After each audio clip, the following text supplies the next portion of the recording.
Okay, this is going to be an unscripted sort of overview of the thesis that I am working on in the tribe called Decline and Fall of Democracy in America, which I also want to turn into a TED Talk, a podcast, and a manuscript.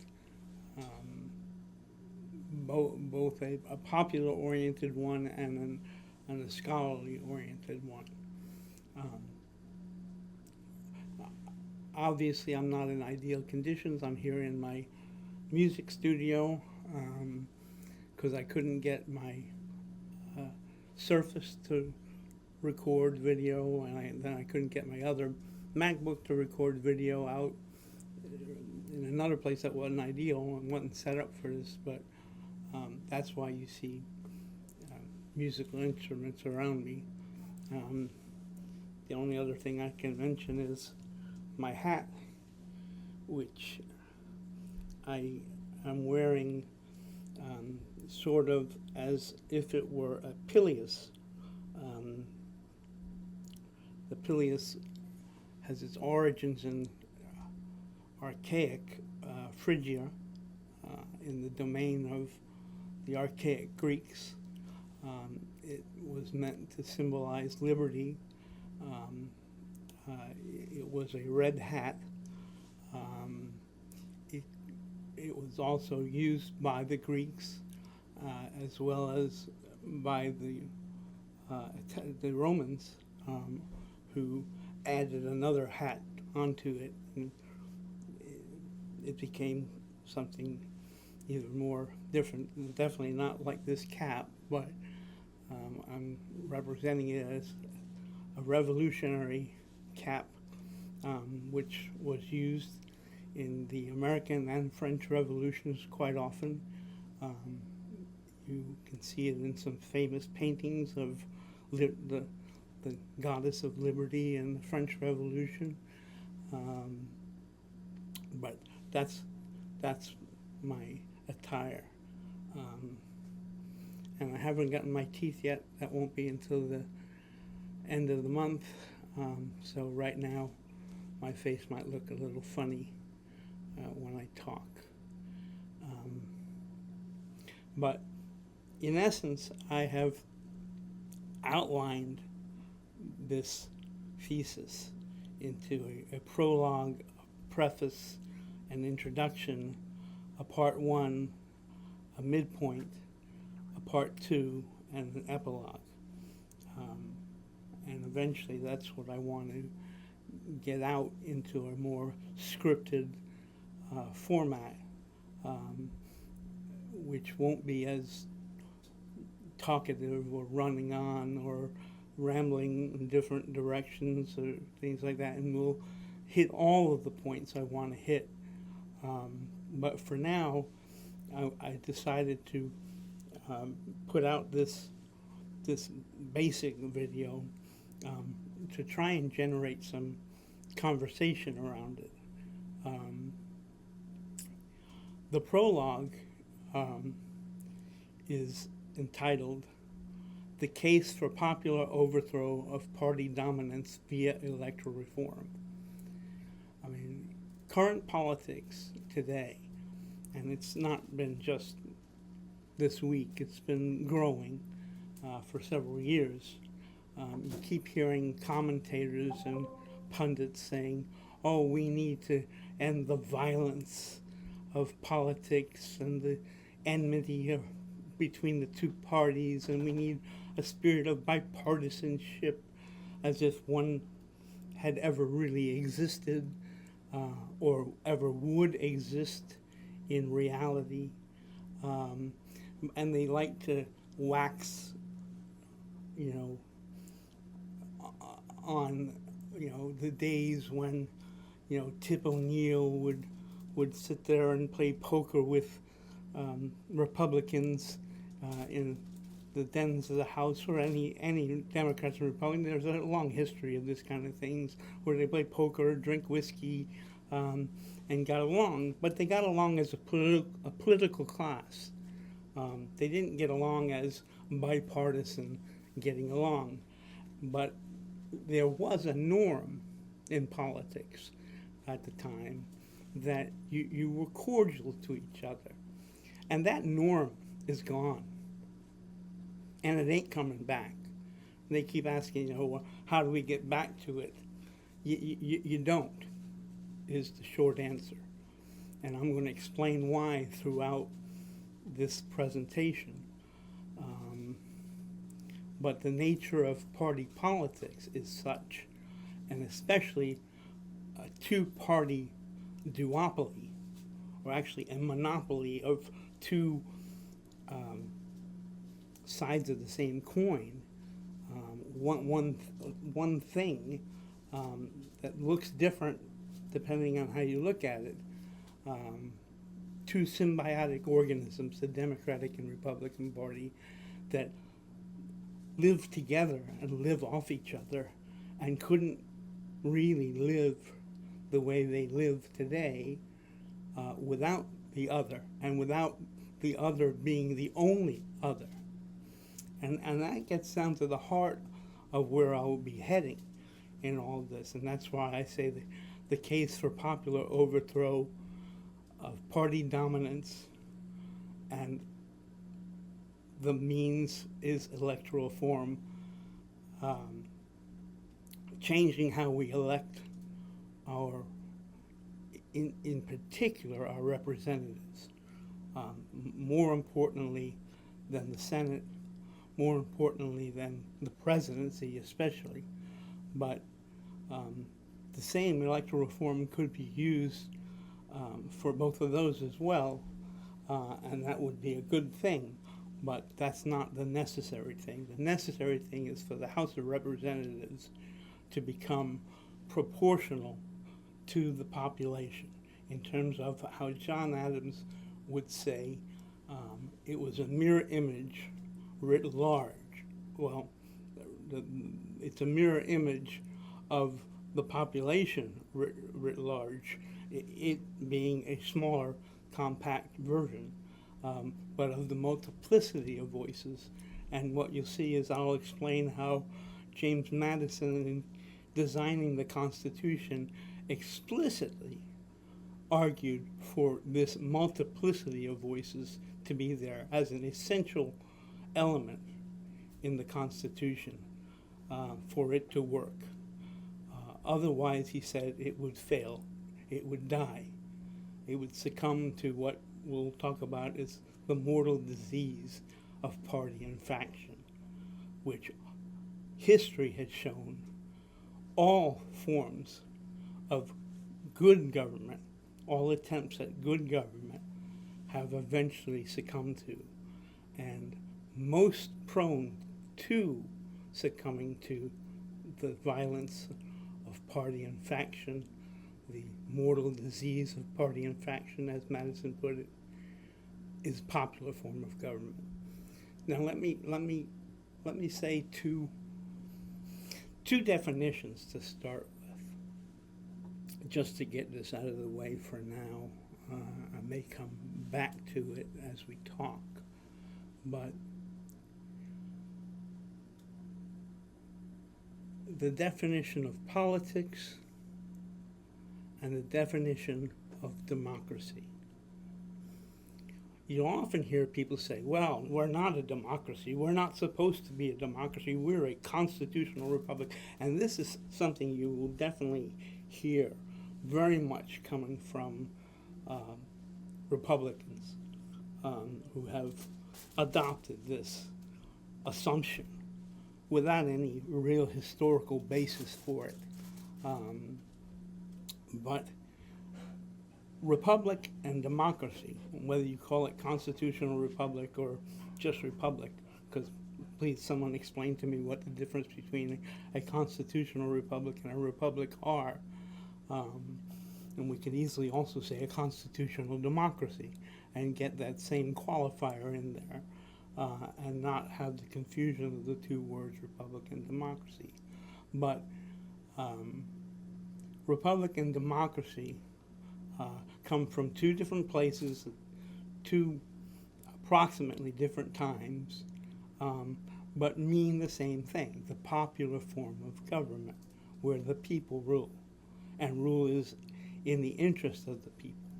I mean, democracy literally breaks down etymologically to the demos krate, the people of the society rule. And republic, res publica, means public thing. That's really the only difference between the two words.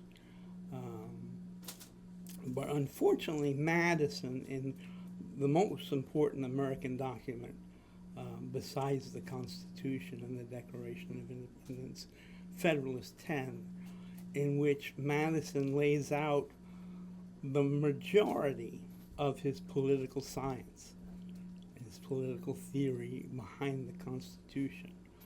That Federalist 10, along with 47 to 51, really establish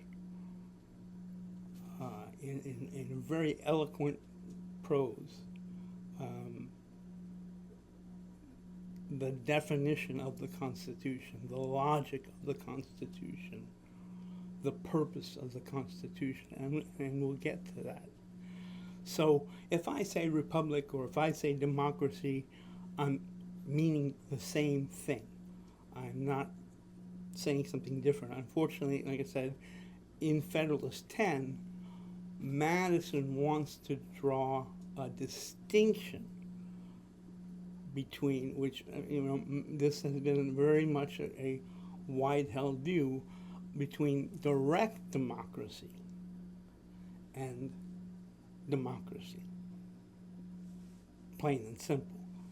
And he feared that direct democracy comes down to majority rule and then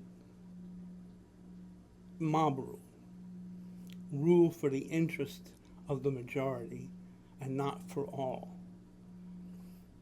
And this distinction, by calling republic versus democracy, direct democracy, has created this confusion in the public mind. But there is no difference between a republic and a democracy in the sense of the terms. And you could equally call America a republic or a democracy, and ignore people who say, when you talk about the decline and fall of democracy in America, well, America was never supposed to be a democracy anyway. That's just not true. Then politics. And I'm gonna try and look up where I've just written down, just so I can say it succinctly.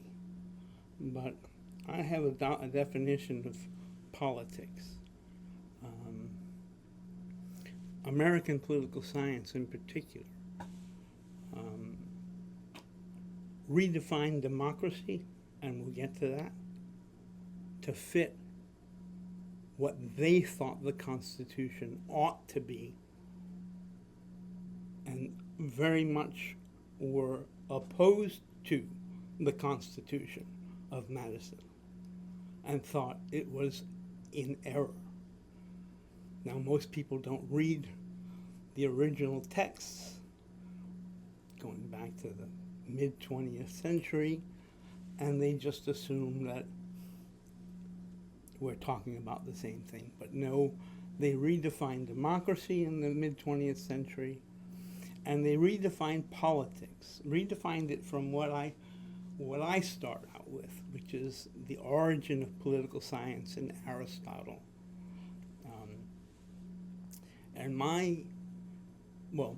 Let me first say what some of the definitions that political scientists have proposed politics to be. It is the party battle, the war for power. And notice the word battle, and I add the word war. because that's what these are. These are permanent civil wars. The very thing that the ancients tried to find a solution to.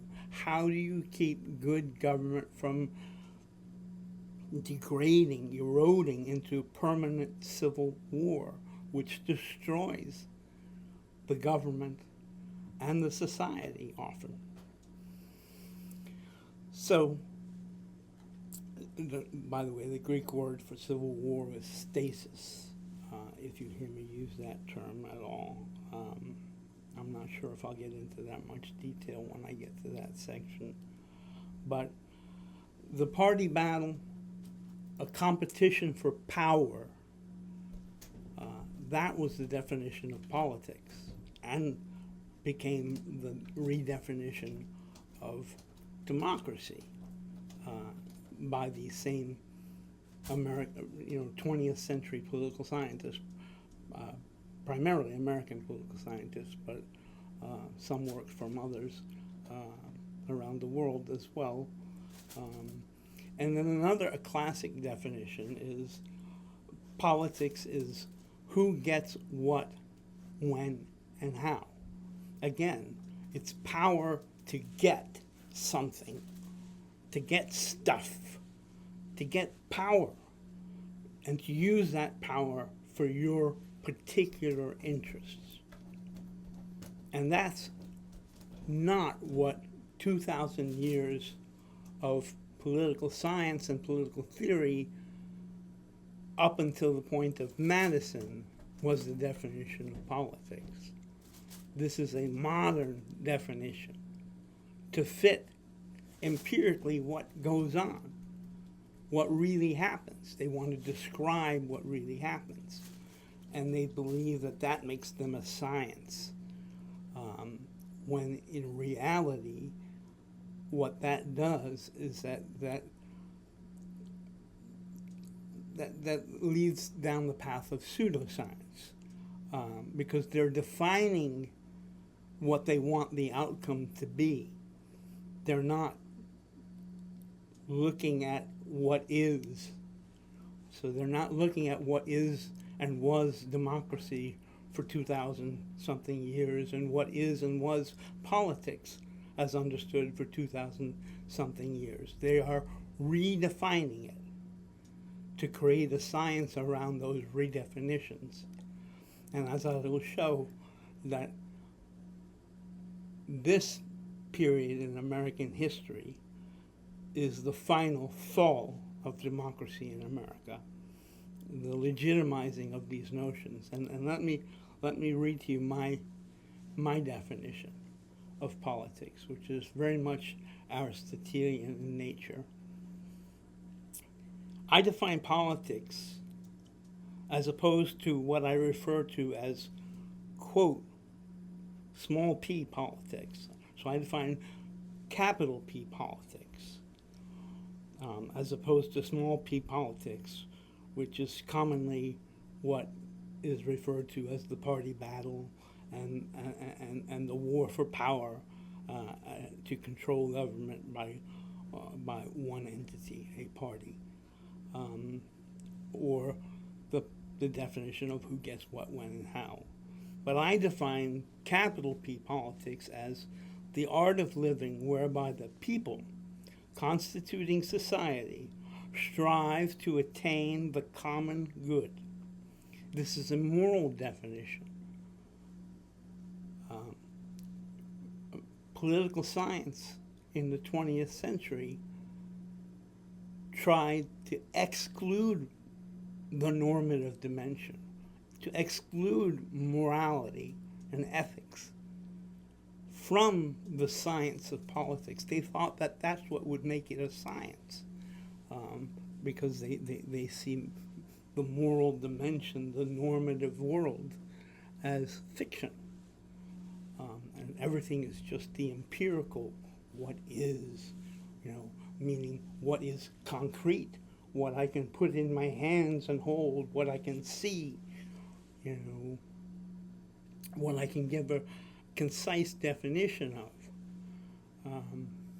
And that's how they created this science, which I argue has become pseudoscience in the process. But that being said, let's start. Like I believe that you will never get back to a period, if such a period really ever existed, of bipartisanship in America. It's common sense, contrary to political science. Political science views the two-party system as ideal, and this is where we get into real pseudoscience, because they had nothing to back this claim up. This wasn't proven scientifically. It was just a figment or a result of their imagination, that because you only have two, they will be forced to compromise, and they will come to the middle, and we will reach this imaginary center. Because there's no such things as left and right. I mean, what logically or ideologically, what logically or rationally links abortion to,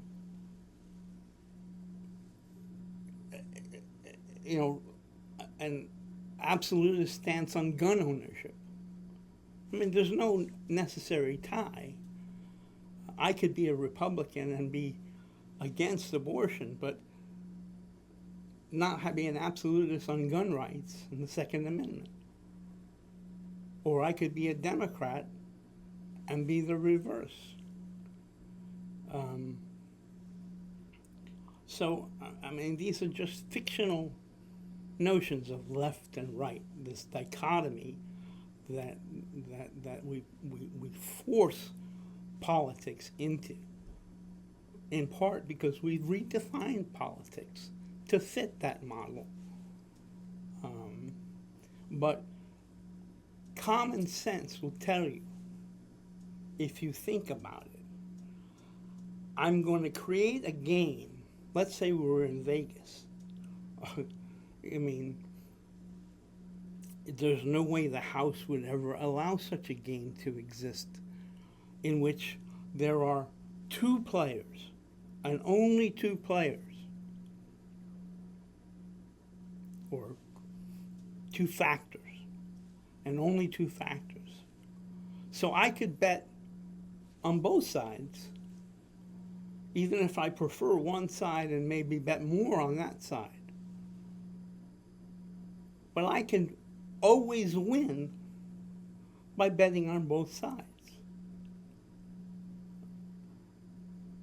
This is an unnatural and unhealthy way to describe society. People don't exist as black and white. We have multiple colors in between. And as I said, Adams had said that representation should produce a mirror image on a smaller scale of society writ large, of the country, of the people. It should have all of the voices, not just two voices. But we'll get more to that in a little bit later. I don't know if I'm going to do one or two or more videos to get through this, because I can talk a lot, and since I'm unscripted, I've gone on a lot longer in this sort of prologue section than I wanted. But to conclude that section, I believe the only thing that's going to save America, not just American democracy, but America as a country, because I think we're in the phase of total collapse. That's right around the corner. Now, historically, that could take 100 years. If we look to examples like Rome, I mean, the Republic in Rome, before Caesar took over, and then his adopted nephew, even more so, the Republic in Rome had been at least 100 years in a civil war, or civil wars, or a state of stasis, like the Greeks like to say. It was collapsing. This is the Republic, remember, not the Empire, because there's a famous book by Edward Gibbon named, I think 6 books, The Decline and Fall of the Roman Empire, in which he argues for a specific reason why he believed the empire fell. And the empire in the West fell in the 5th century A.D., and in the East it continued on until the 1500s, I believe. But in the West, the thing we really think of as Rome ceased to exist. And that's how modern Europe began to take shape in the aftermath of that. That's not what I'm talking about. I'm talking about the fall of the Republic. Because what I want to get into is, well, let me say this briefly, is what I call the transubstantiation of the Constitution. And I'll explain that more after I conclude what I was going to say. Again, this is unscripted. But until we, as a people, stand up to the tyranny of party government, just like we stood up to the tyranny of what most associated with the king in England in the 18th century really was standing up to the Parliament. And they were upset with the king that he didn't put Parliament back in its place. But the English Constitution had already changed. And it, unlike ours, is and was an unwritten constitution. And that's a very vital difference in the thesis that I'm delivering here. We have a constitution that is very explicit as to what it is and what it isn't. And we don't have to be theoretical historians who debate when was Rome a republic, or how many republics were there in Rome and what were they like. We have a constitution that is written, and that was one of the historical innovations of the American democracy. And it intended to create a democracy. But until we rise up to the tyranny, not of the Democrats, not of the Republicans, but of the two-party system, and thus both major parties, we will never exit this cycle of growing animosity and even violence. This will continue to grow, and exponentially so, if we don't wise up and overthrow the parties. And I don't use the word overthrow lightly. It is as revolutionary as was the original American Revolution, but it doesn't need to require warfare, you would hope, to accomplish. And what I'm going to argue is that what will at least put us on the road to recovery, if we can get there, is electoral reform. Electoral reform that will produce more than two parties. A lot of people have been clamoring. Now, this wasn't the case when I was younger and first started out studying politics, where people didn't question the two-party system. But now, a lot of people are clamoring for third parties. But they're not going to exist. And they're not going to exist because structurally and systemically, they can't exist. And if they did come into existence, they would peter out fairly quickly because of what's known as Duverger's law. And Duverger's law specifically really applies to the legislative body, the representative body, the body that represents the people directly. Duverger's law says if you elect the legislature using single member, winner take all, or first past the post districts, you will produce a two-party dynamic. Not you might, not you will tend to, but you will produce a two-party dynamic. And as I said, if you just use common sense and you take two opposing entities with diametrically opposed views and you get them into a game to seek power,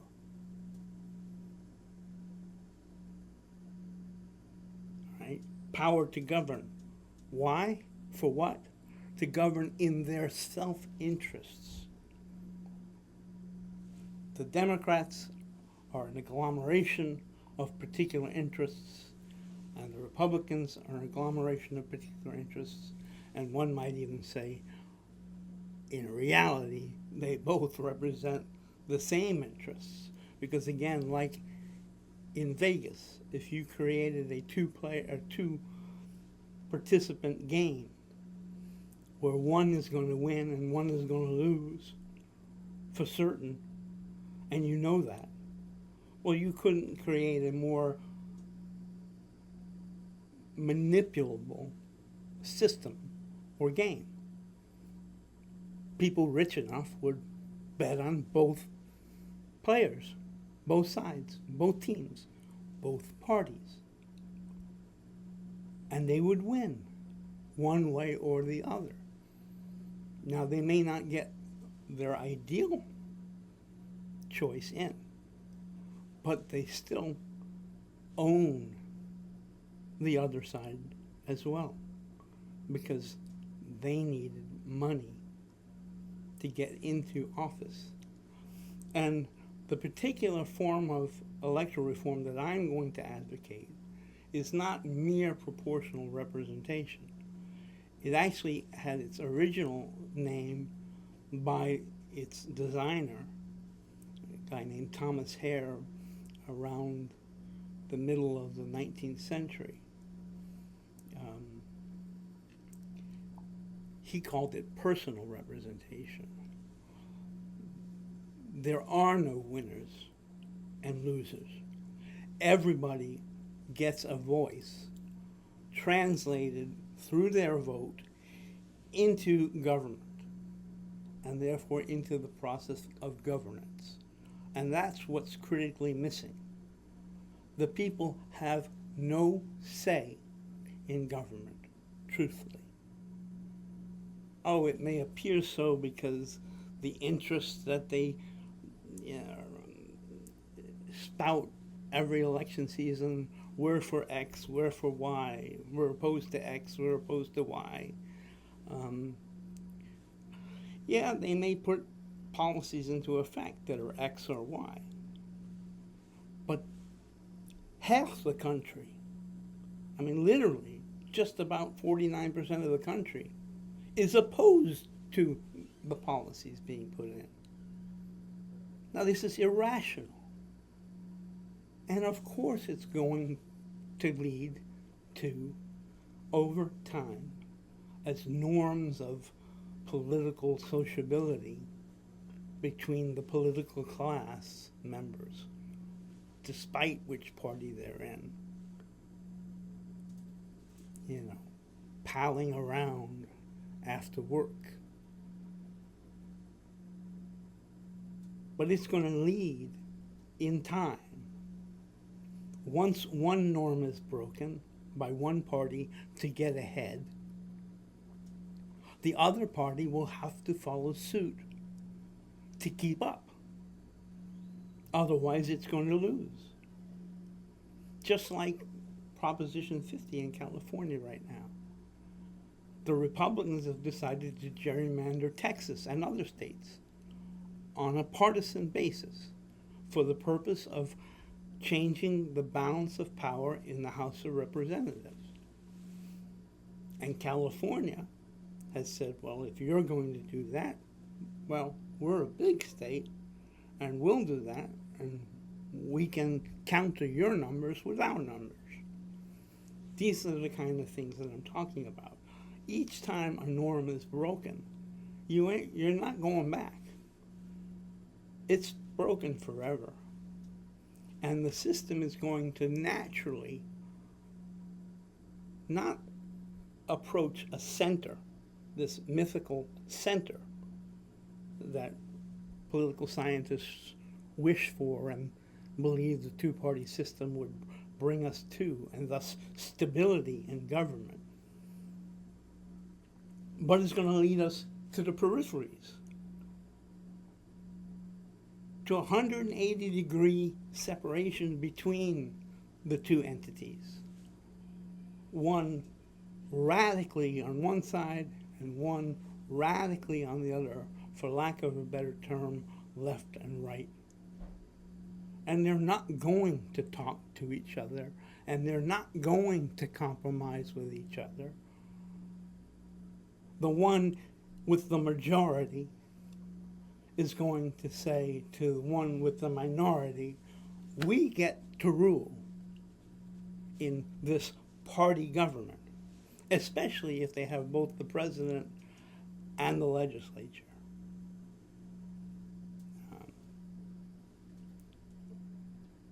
Political scientists coined the phrase divided government as a malady of American politics, that we can have presidents of one party and legislatures of another, and that leads to instability. It leads to stagnation. It leads to no movement, they argue, rather than this coming to the center that they expect from the two parties acting in a system. So, as I was stating, in time, but as I'm going to argue, almost immediately after George Washington took office in the first term, our democracy began to crumble. It began to crumble exactly as Madison predicted it would if parties were injected into the process. And even Alexander Hamilton, who created the first political party, but like I said, that broke a norm. Hamilton was opposed to political parties, but not his. So when Jefferson and Madison created the Democratic Party, because they had no other choice, because the norm had been broken, and therefore structurally, systemically, power was going to one side, and one side that had a very different view of the Constitution than the Constitution. Remember, Madison was the architect of the Constitution. There were a few changes in the convention and things like that, but the basic premise of the Constitution, the basic logic, wasn't really changed in writing until the 22nd Amendment and the 22nd? Well, the amendment that created party tickets, which was a very bad move, which came after Jefferson. Definitely not the 22nd Amendment, but I'm not thinking right now. But in writing, we have an anti-party constitution. That's what was ratified. But Alexander Hamilton created the first party, the Federalists. It was not as organized a party as what would become the Democrats. Its focus was on elected officials acting as a party, as opposed to where Jefferson and Madison went, was to have the people elect different officials. And so the modern American political party and two-party system was born. And like I said, if you add to the fact that we were already bifurcated on the most fundamental issue, which was the Constitution, the Federalists versus the Anti-Federalists. And later I'll even talk about slavery as one of these kind of questions. But these inherent bifurcations already created the habit and the norm of dividing into two. But what Hamilton and Jefferson and Madison were unaware of, or perhaps you've heard Washington's farewell address where he warns about parties.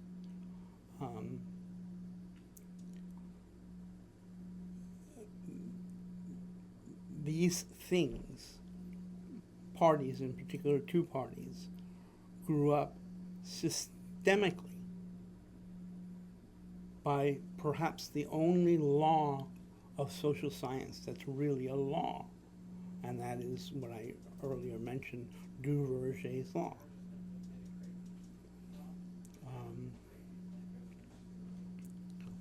Duverger's law saying that a winner-take-all, especially single-member district system, is going to produce a two-player dynamic with two diametrically opposed opponents who are never going to see eye to eye. They once were more cordial about their differences, but not really. I mean, I'll tell you later about a senator from Ohio who, at the time of the Civil War, just afterwards, went on and prescribed in the Senate that we adopt the very electoral reforms that I'm referring to, the single transferable vote. I didn't mention that before. Otherwise known lately as preferential voting, where you get a ballot and have multiple candidates on the ballot, and you get to rank order those candidates in order of preference. And when you rank order them, your ballot is going to go to only one winner. It's still one man, one vote, one person, one vote. But it's going to go to the winner of the highest value on your list that can contribute to their being elected to Congress. And therefore, you're having a voice in Congress. Even if it's not your first choice, it may be your second, even maybe your third. Probably won't get beyond that. But you're going to have a voice. You're not going to be a loser anymore when it comes to politics, and certainly not with the gerrymandered districts, which guarantee that in one district, say in Texas, that's being gerrymandered, the Democrats are going to lose. And the Republicans are going to win. It's guaranteed. Or in California, the opposite. Again, norms eroding lead in time to this absolute bifurcation that is tearing this country literally apart, and perhaps had a large part to do with the tearing of the country apart in the first Civil War. And I say first because I would argue that we are in a period of stasis, and have been for a number of years, a period of civil war in America. And people are starting to see it become more violent and more intolerant, and they keep wondering why. And I'm going to, in this, explain to you why. I have given you part of the argument so far, and explain to you why there is no going back. The country is declining and falling. I argue the decline happened up until the point of about the Civil War, and the fall began as political science began to create itself in the late 19th century, and then founded the American Political Science Association in 1903. And we changed the definitions of politics and democracy as a result of that in the mid-20th century, in order to try and explain this system that we have in an idealized way that was contradictory to the Constitution, and was initially very consciously so. The original writers who authored these theories and prescriptions did not hesitate to say, Madison got it wrong, and we're going to correct it. But we're not going to correct it the proper way, which is constitutional amendment, changing the document, the words, the blueprint of the architecture that it set up. They were going to do end runs around it, and the primary end run around the Constitution and its separation of powers in particular was the parties and the two-party system. And as I said, this leads to American political pseudoscience. Notice when I talk about politics, when I gave my definition, I didn't use the word science. I said it is the art whereby people living in a society come together to strive for the common good. It is an art rather than a science. I mean, science may study it. Aristotle certainly did. Madison's certainly did.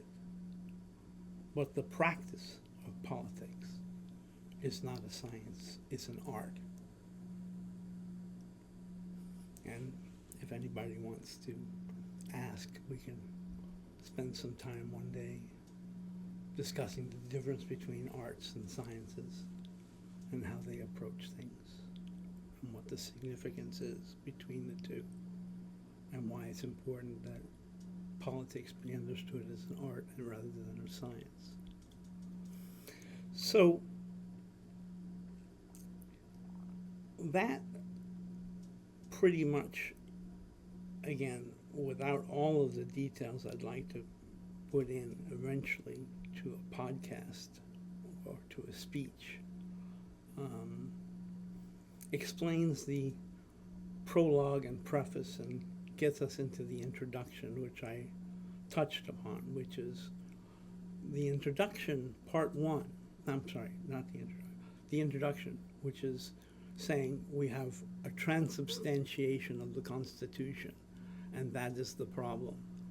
Now, transubstantiation has a religious connotation to it, and it's deliberately being chosen by me to explain the result of this process over time in America since the founding of the Constitution to today.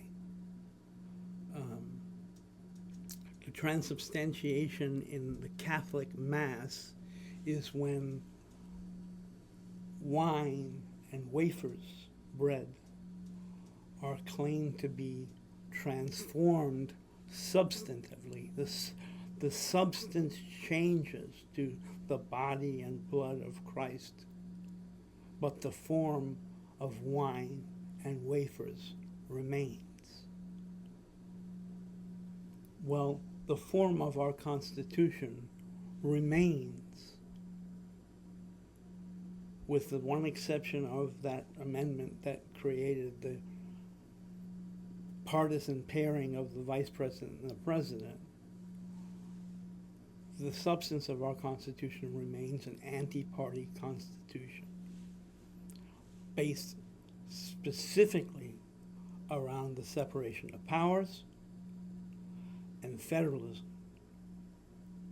as a means to prevent the historically documented decline and fall of good forms of governments all throughout history.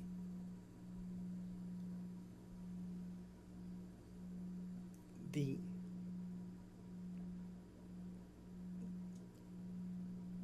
federalism, let me just explain, doesn't mean simply having a bunch of states and states' rights. In fact, the concept of states' rights was eliminated in the Constitution. That was the primary principle of the Articles of Confederation, and the Constitutional Convention, without legal authority, went beyond their legal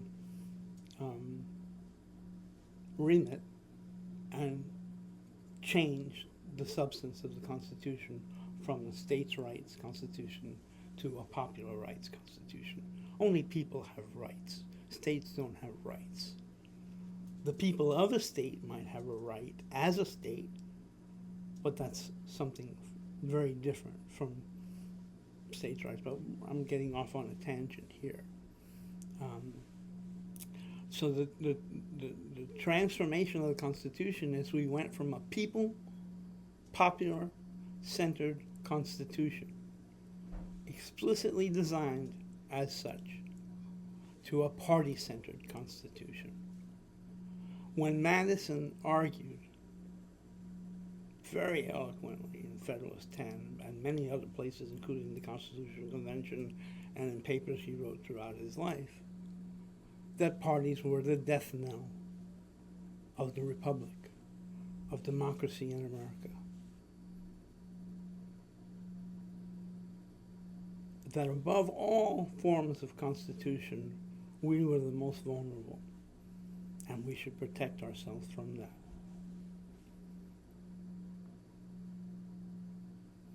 And something I learned just the other day, I had always assumed that the anti-party rhetoric in Washington's farewell address was likely written or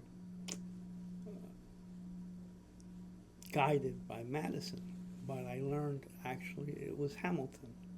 These two diametrically opposed people who had a different view of the Constitution. One who wrote it,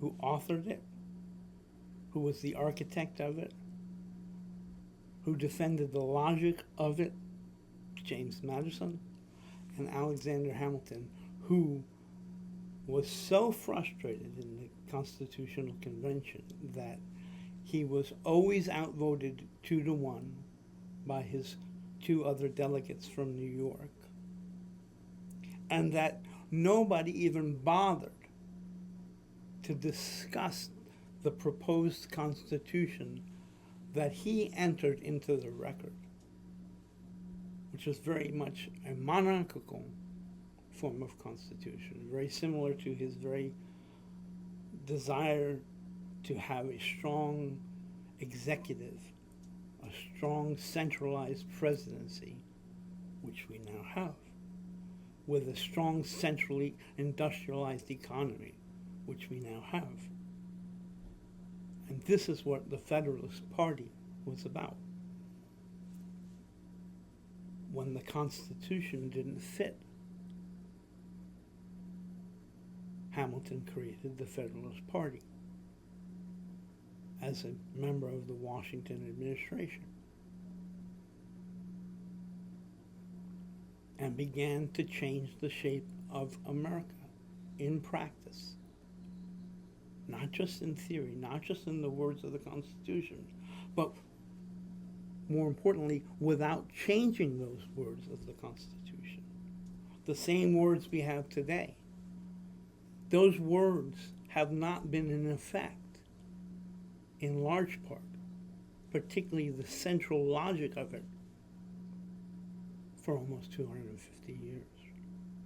And we're coming to that 250th anniversary. And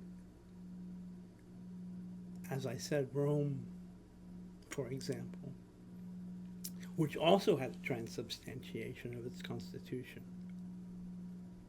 after 100, maybe 200 years of civil strife, of stasis, of civil wars, and reconstructions of the Constitution of the Republic over time.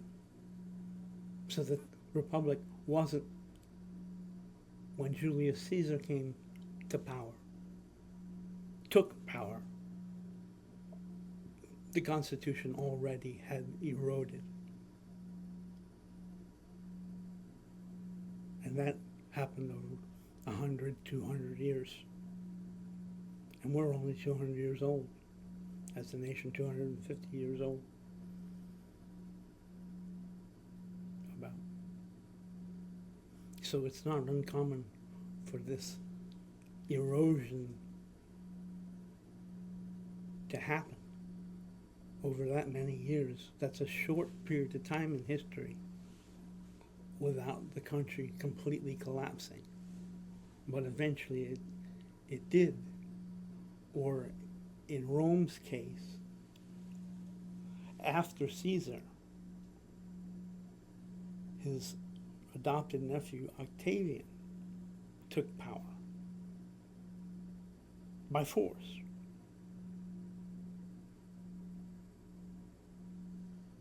And formally, like I argue later, American political scientists have done, formally